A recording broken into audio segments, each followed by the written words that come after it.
Assalamualaikum warahmatullahi wabarakatuh. Salam sejahtera, Om Swastiastu, salam kebajikan. Ketemu lagi dengan kami, tim IT dari Biro Kepegawaian Kementerian Agama. Kali ini kita akan menjelaskan bagaimana cara melakukan proses pemutahiran data mandiri menggunakan aplikasi MySAPK BKN. Sebelumnya, teman-teman, jangan lupa di like, komen, subscribe, dan nyalakan notifikasinya ya untuk mendapatkan update terbaru dari kami. Oke teman-teman, kita mulai proses pemutakhiran datanya. Kita buka dulu. Oke, gue salah, ulang. Baiklah teman-teman, kita mulai proses pemutakhiran data mandirinya melalui mysapk.bkn.go.id. Pertama, teman-teman bisa buka browsernya yang ada di perangkat teman-teman saat ini yang dipakai. Kita ketik alamatnya mysapk.bkn.go.id seperti tampil di layar. Input NIP-nya, password yang sudah kita setup sebelumnya. Kita klik login. Ini tampilan pertama kita ketika login. Pertama kita cek dulu profil kita apakah sudah update atau belum sebelum kita masuk ke dashboard atau melengkapi data mandiri. Di sini sangat jelas terlihat kalau profil saya itu belum lengkap ya. Bisa terlihat di depan seperti ini, tidak ada fotonya. Atau saya klik lebih lengkap lagi, klik lihat profil. Oke, di sini ada informasi apa aja yang sudah terupdate di MySAPK BKN. Oke, seperti ini. Kita bisa cek satu-satu data utama, golongan, apakah sudah sesuai atau belum, jabatan, posisi, pendidikan, pribadi, dan keluarga. Jadi ini sifatnya hanya informasi aja ya teman-teman. Belum ada proses penginputan di sini. Kemudian kita klik ubah profil untuk melengkapi data profil kita. Di sini ada informasinya, foto itu maksimum 500 KB. Jadi sebelumnya teman-teman menyiapkan dulu foto untuk diupload. Itu tidak ada peraturan khusus berlatar belakang biru, hijau, ataupun warna apapun itu. Yang pastinya fotonya itu ya sewajarnya aja, sopan ya teman-teman. Ini kita klik pilih foto.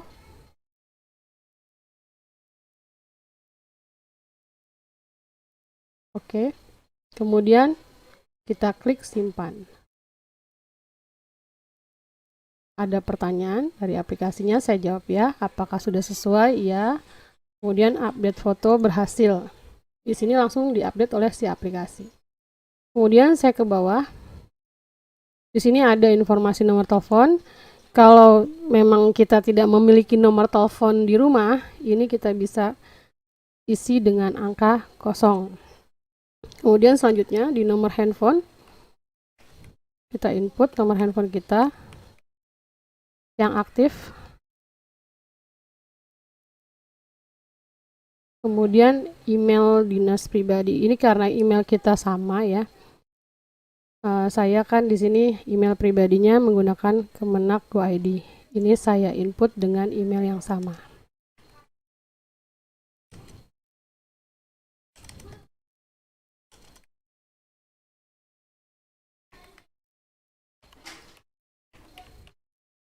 Kemudian kita klik simpan. Apakah sudah sesuai? Kita klik ya. Berhasil, oke. Kemudian selanjutnya kita input data pendukung. Di sini ada permintaan nomor KK, PWP, Taspen, Tapera, dan lain-lain. Jadi saran saya teman-teman itu sudah menyiapkan dahulu dokumennya sebelum kita login ke aplikasi. Atau bisa teman-teman klik di aplikasi lain, Word tinggal copy paste saja. Di sini karena untuk contoh saya menggunakan angka sembarang ya, random. Ini nomor KK. Agama sudah. Nomor akta saya juga menggunakan nomor yang random untuk contoh. Lalu untuk pengisian tanggal NPWP ini kita harus menggunakan kalender digital ya teman-teman, seperti ini di layar. Pada kartu NPWP teman-teman itu sudah tertera tanggal NPWP-nya, tinggal dilihat aja, disesuaikan. Ini saya ambil contoh NPWP saya di tahun 2017 misalkan ya. Ini saya klik tahunnya, kemudian saya klik bulannya, lalu saya pilih tanggalnya. Oke, berhasil. Selanjutnya nomor BPJS Kesehatan. Saya input random juga. Jika teman-teman sudah memiliki nomor Kris Karsu, ini diinput, harusnya sih sudah ya. Kalau yang belum silahkan diurus, karena ini sangat penting ya. Kemudian nomor taspen kita input, tanggal taspen. Ini saya klik tahunnya. Ini saya coba-coba aja pakai tanggal 2019 bulan Juni. Tanggal 25. Oke, nomor tapera input. Kemudian kelas jabatan. Kelas jabatan ini kelas jabatan kita saat ini. Kita input di angka 9 karena kebetulan saya memang kelas jabatannya 9. Nanti teman-teman bisa cek ya di SK-nya masing-masing, itu kelas jabatannya ada di kelas berapa. Kemudian kita simpan. Oke, aplikasi akan bertanya apakah sudah sesuai, lalu kita klik iya. Berhasil, oke. Nah, dari sini sudah terlihat kalau kita sudah selesai melakukan pengupdatean data profil kita. Untuk data profil ini tidak ada proses verifikasi oleh verifikator. Jadi memang informasi yang bisa kita update ya, karena ini informasinya sifatnya umum. Jadi sewaktu-waktu kalau misalnya handphonenya berubah atau emailnya berubah, itu kita bisa update kapan saja gitu ya teman-teman. Oke, udah berhasil. Sekarang kita bisa cek, klik lihat kembali untuk mengecek data apa saja yang akan kita lengkapi selanjutnya. Seperti ini. Kemudian kita lanjut ke dashboard. Selanjutnya kita ke menu dashboard. Kita klik, terdapat informasi periode pemutahiran data mandiri. Untuk Kementerian Agama, kita mulai pendataan ini di tanggal 1 Agustus 2021. Setelah itu, kita klik lengkapi data mandiri. Baiklah teman-teman, sudah tampil di layar pemutahiran data mandiri. Di sini terdapat 12 riwayat yang harus kita update, tapi sebelumnya kita harus men-setup unit verifikasi. Di sini sudah langsung otomatis Biro Kepegawaian ya, karena sebelumnya sudah saya setup. Ini saya hapus dulu. Untuk teman-teman di kabupaten kota, saya akan memberikan contoh. Seperti contohnya guru pada madrasah swasta. Misalnya guru pada madrasah swasta Al-Azhar Kota Jakarta Barat, maka unit verifikasinya itu Kemenak Kota Jakarta Barat. Ini sifat teksnya itu autocomplete, jadi teman-teman bisa mengetik namanya saja lalu memilih. Seperti ini. Jika sudah sesuai, diklik simpan. Lalu ada contoh lagi untuk dosen DPK atau DPB yang dipekerjakan atau diperbantukan. Untuk teman-teman dosen, contohnya dosen UIN Jakarta yang diperbantukan di Universitas Trisakti gitu ya. Maka unit verifikasinya adalah UIN Jakarta, seperti itu. Nanti diklik simpan. Kalau sudah di setup unit verifikasinya, maka kita bisa melanjutkan ke proses selanjutnya. Sebelum ke proses selanjutnya, kami informasikan untuk dokumen yang diupload pada riwayat-riwayat ini harus menggunakan dokumen asli gitu ya, seperti SK, ijazah, transkrip, dan lain-lain. Jika memang teman-teman tidak memiliki dokumen asli, itu bisa menggunakan dokumen pengganti seperti yang tampil di layar. Jadi kalau misalnya dokumennya tidak ada atau hilang gitu ya, itu fotokopinya sebelum diupload wajib dilegalisir di kepegawaian setempat. Kalau hilang, kita harus membuat surat keterangan dari Biro Kepegawaian atau dari kepegawaian setempat, kemudian akan diterbitkan, bisa juga diterbitkan SK pengganti atau apapun itu bentuknya yang bisa kita upload di MySAPK.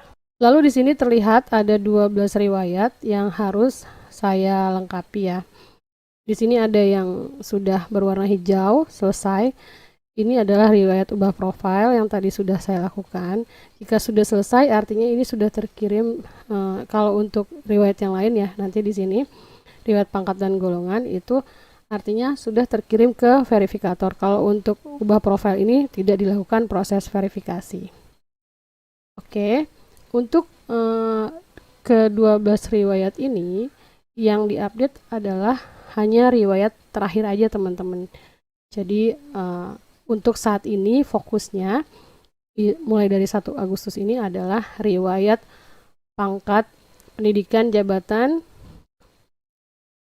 riwayat PMK jika ada, lalu riwayat SKKP ya, dan riwayat lain-lain ini hanya yang kondisi terakhir saja. Jadi jika kita ingin melakukan proses kelengkapan data yang lebih lengkap lagi, riwayat yang sebelumnya, terhitung mulai kita diangkat sebagai CPNS Kementerian Agama, itu bisa kita lengkapi di tahun depan. Jadi MySAPK ini akan dibuka terus-menerus itu mulai tahun depan untuk melakukan pemutahiran data lebih lengkap lagi. Jadi sekarang fokusnya hanya di data terakhir saja. Oke, kita mulai. Kita mulai di riwayat pangkat golongan. Di sini tampil data golongan saya. Di sini alhamdulillah sudah lengkap ya. Jadi walaupun riwayat terakhir saya ini sudah sesuai, itu kita tetap harus melakukan ubah data. Karena kan tadi tombolnya riwayatnya masih belum selesai. Jadi untuk menyelesaikannya kita harus melakukan proses ubah data. Di sini kita klik ubah data. Ini untuk kondisi yang sudah sesuai dengan kondisi real ya. Ini kita klik ubah data. Ini sudah sesuai. Ini saya kasih contoh. Ini nomor SK-nya belum masuk. Ini untuk contoh aja teman-teman.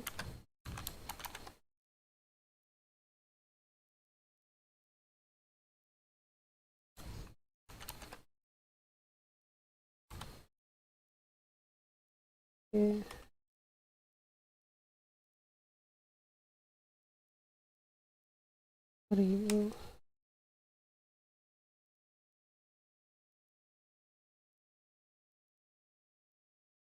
Ini juga sama.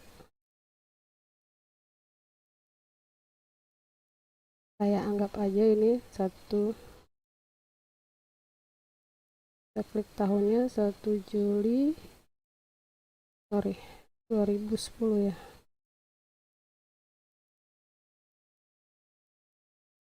Ya, kita sesuaikan. Lalu jika ini sudah sesuai, kita klik lanjutkan.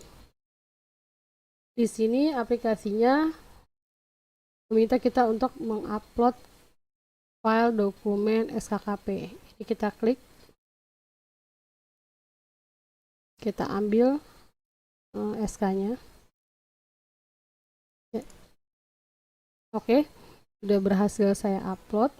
Nah, untuk file dokumen pertimbangan teknisnya ini opsional. Kalau ada silahkan diupload, kalau tidak ada langsung aja kita ke proses lanjutkan.